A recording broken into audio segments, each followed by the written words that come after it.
Saudara, pemerintah Provinsi Jawa Tengah bergerak menangani robohnya 2 bangunan sekolah dasar di Kabupaten Grobogan dan Kota Semarang. Gubernur Jawa Tengah Ahmad Lutfi menginstruksikan percepatan revitalisasi sekolah yang terdampak, sekaligus meminta seluruh pemerintah kabupaten dan kota memetakan bangunan SD dan SMP yang rawan roboh.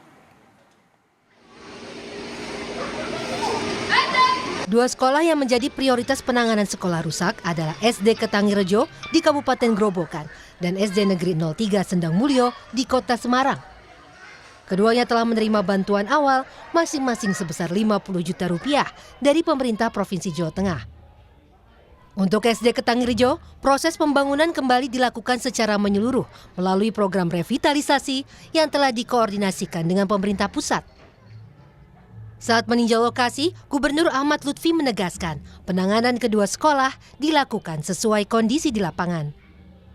Selain itu, Gubernur Jawa Tengah meminta seluruh bupati dan wali kota segera mendata serta memetakan kondisi bangunan SD dan SMP yang mengalami rusak ringan hingga rusak berat agar revitalisasi dilakukan sebelum terjadi insiden serupa. Menurut Ahmad Lutfi, keselamatan peserta didik harus menjadi prioritas utama.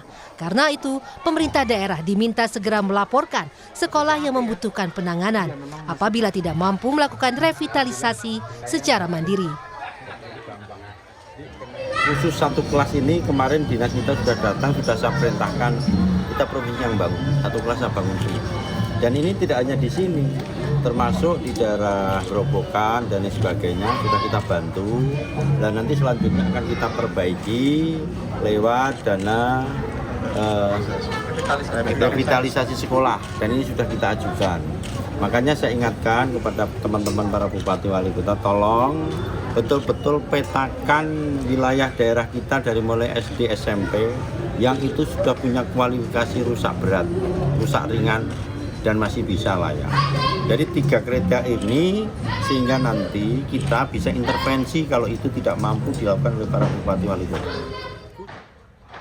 Pemerintah Provinsi Jawa Tengah berharap langkah percepatan revitalisasi dan pemetaan kondisi bangunan sekolah dapat mencegah kejadian serupa, sekaligus menjamin keamanan dan kenyamanan peserta didik dalam menjalani proses belajar mengajar. Henry Widodo, Kompas TV, Semarang, Jawa Tengah.